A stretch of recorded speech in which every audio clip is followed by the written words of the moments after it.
Dahil hindi pa rin daw nababawasan ang complaint sa mga istasyon ng pulis tungkol sa crimes sa iba't ibang lugar sa Kalakhang, Maynila, kumilos na ang Quezon City Police District para dagdagan ang kanilang police visibility lalo na sa gabi.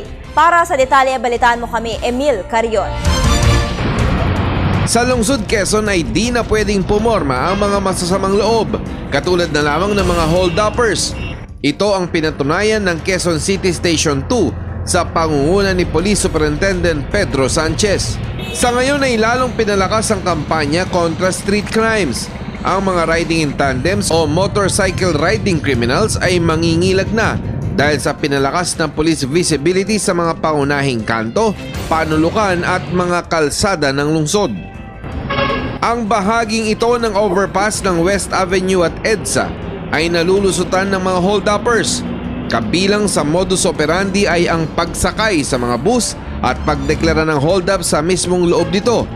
Ang iba na may sasabayan sa pagbaba ang biktima at sa ibabaw ng tulay o sa madilim na bahagi ng kalsada biglang tututukan ng baril at ng hold-up.